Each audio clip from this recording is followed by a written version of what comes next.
Hiya guys, Freddy here. Welcome back to a modern magazine thing. Because this time we're looking at Dungeons & Dragons Adventurer issue number 65. Now obviously I haven't managed to get the last few issues. Now I don't know whether that's because my local store has stopped getting it in as often, or whether it was just my terrible timing. Because over the Christmas period my son was working a night shift and I was shuttling him to and from his work because there was no public transport available to him at that time of night. So I just wasn't available to go to the store at the time I'd worked out was best to pick up the magazine. And when I was going in later, it just wasn't available. But this week, when he's finished, because it was just a seasonal Christmas job, I went in and I managed to get a copy. But we shall see if that holds out. Was it just my bad timing, or has the magazine started winding down in the particular store I go into? We shall find out. Again, this might be the last issue I cover, or we might start picking them up regularly again. But anyway, let's have a look at Dungeons & Dragons Adventurer issue number 65. So, this is Dungeons & Dragons Adventurer issue number 65. Let's get the shiny bag out of the way. And we can see there's no dice or anything. We've got more of these red maps. Let's open this one first. So, it's a series of islands. Oh, I've got it the wrong way up. Chained together for the astral demiplane. Now this is a map from the adventure this week. It's fine. Obviously the major problem with these red backed maps, as always, is that the squares are too tiny. It's useless. You can't use it in play. You can just go there, that's what you see. And obviously there's highlighted sections and people can know what they're looking for. It reveals far too much. And if you're the games master, you've already got a copy in the magazine. The other one is some kind of runic sigils. This was either last week's or next week's magazine. Obviously, I have not seen those. So, I don't see the use of it. I suppose if it was part of a puzzle, which was important to hand out to the players, I can see the use in it. But really, I don't like these.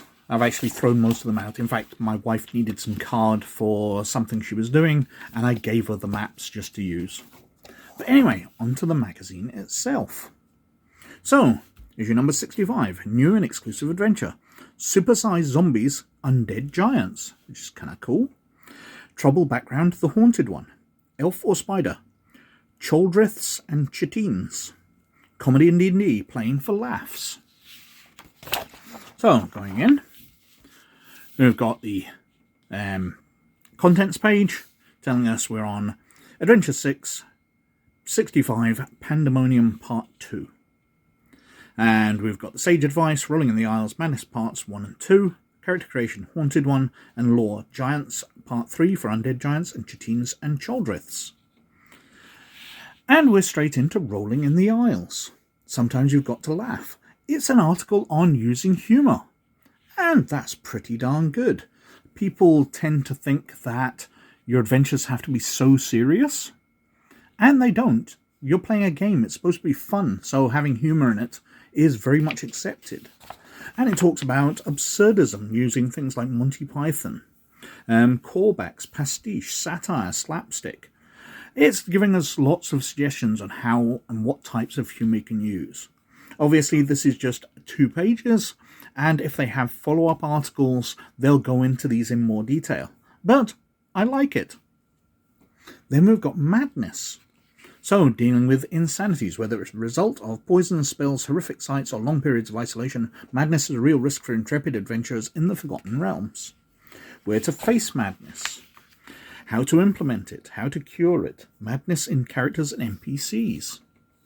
And then we've got Madness Part 2, which is basically the tables section. So we've got a range of short-term madnesses. The character retreats into his own mind and becomes paralysed. The effect ends if the character takes any damage. We've got indefinite madnesses. Flaws last until cured. Being drunk keeps me sane. I keep whatever I find. So kleptomania.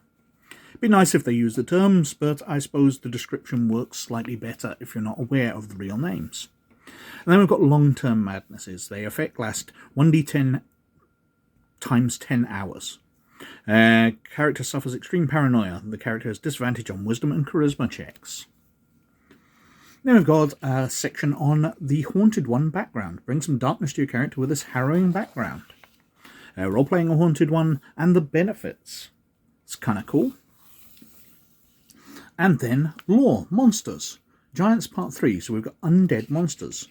And it talks through the different types of giants and what kind of undead they become, which I wasn't aware of. I find this very, very cool. So hill giants become barrowghasts. Hill giants also can become cairnwrights. I thought I was repeating myself there. Frost giants can become frostmourns. Fire giants become cinder hulks. Cloud giants become spectral clouds. I really do like that image. And storm giants can become tempest spirits. I like all of those. It's kind of interesting. I've sort of dealt with myself recently wondering why the only undead character class was the Lich of the Wizard, and wondering what other character classes would be. So the idea that a giant just doesn't become a standard zombie giant, there's different types depending on what type of giant was, makes a lot of sense, and I really do like those. Then we've got Chittines and Choldriths, created to serve the cult of Lolth before the unexpected appearance of the Choldriths caused the monstrosities to rebel. And we've got sort of monkey, spider, drow, and just big spiders with hands instead. So we've got colonies, magic, and webs. And then finally, we're on to Pandemonium Part 2. Now, obviously, I've missed a bunch of issues. I think 61 was the last one I got. And at that point, the players were just fighting off the undead in the dwarf city of Gauntlgrim. And they just kind of defeated it. But the adventure's continuing. So, filling in the time between, characters navigated the catacombs of the Iron Tabernacle in search of its invader, contending with his undead minions, and finally came face to face with the man responsible for the siege, Cracer the Undying, who we've heard a lot about in the past. Before they could confront him, he mustered incantation and cast them into a demiplane prison. Demiplane floats amidst the astral plane, a sanctum once used to try to escape the reach of the demon lord Orcus is now filled with lethal traps and confused creatures from the Underdark. Now they must escape. And this really does feel more like an adventure, rather than just an encounter. There seems to be more to it. There's definitely sessions in here, I think. So we've got background of Cracer and Alderaan.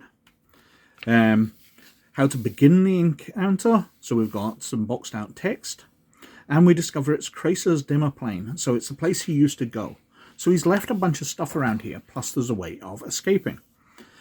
And first, we notice the islands are all separated. Now, some of these have runes near them. And standing on one of these runes and casting a spell will cause the chain to retract and pull the islands together, so you can step across them. However, if you don't have spells to cast and waste, there is possible to climb across the chains. And what I liked here especially was because they're in a demiplane and they're the only thing that's existing here. They're the only thing with gravity. So if you're climbing across a chain and you fall, then you just start floating and you will float to the nearest island, whichever it is, as its gravity slowly pulls you in. I like that. That was a really clever idea. So we've got demiplane features, and we've got the different locations. And now, obviously, this is where Cracer was. So we've got his dining room, his wine cellar, his broken tower, his bedchamber with different things. There's a trap in there. There's desks and bookshelves to explore, including his journal. We've got a sitting room. And we've got his laboratory, where we can try with different alchemical effects. Sarcophagus, treasure, and a secret door. And the secret door leads to the exit. Once the characters locate the secret door to the exit chamber, Encounter 65 ends, and they return to Cracer's demiplane in Encounter 66 Pandemonium Part 3. So, they've got this place to explore, they've got to learn how to travel around. It's quite a cool little adventure. Not a massive dungeon, it's just a few rooms. But there's definitely something to get your teeth into here. And as it mentioned, there's various creatures running around from the Underdark, including Choldriths. and chitines. So that is issue 65. And okay, it's expensive for just getting a couple of maps, but the contents I really like. I think this issue is very high quality. The playing for laughs, the using humour in your adventures, is a fantastic introduction for young people who perhaps think after watching streaming videos and things that they should be acting and being all professional about it. But it's a game. It's supposed to be fun. You're supposed to have a laugh with friends. Very important to get that across. The Undead Giants, I love that section. It wasn't something I was aware of. If that's in the monster manuals and things, I really hadn't read through it. But it's very, very cool. And the only section which bothers me is the background for the Haunted one, because that's going to be so rare. I doubt many people will use that particular one at all. But we've got Madness, we've got the Cheens and Coldriths, which used in the adventure, and a very decent little adventure. Thumbs up on this issue, very good. So, that was Dungeons & Dragons Adventurer issue number 65, and that was a pretty darn good one. I was very impressed with it. And for a change, I'll start with the adventure. The adventure feels like a proper adventure. I think you could get a couple of sessions of play out of that, rather than just part of a session. The last one I remember them putting in was the one where you were basically defending a single NPC after wave of undead. And I can't see how that would have made even just part of a session. You'd maybe get an hour's play out of that, whereas there was a lot more interesting stuff to do in this one. And it was a far more interesting setting with some interesting puzzles. Great work. I loved the section on playing for laughs, putting comedy into your games, because games are supposed to be fun. I loved the section on giants. Almost everything in this issue was really good. The sections on insanity and madness, fantastic stuff. The only bit which slightly disappointed me was the one background, because it's one background out of so many which are in the rulebook, so it's pretty disappointing. But that was just one thing. The rest of it was brilliant. Now, we didn't get any good gifts with it this week. We didn't get anything more than the red card maps, which are always disappointing. They're not scaled properly for play. They're not really featuring anything you could reuse.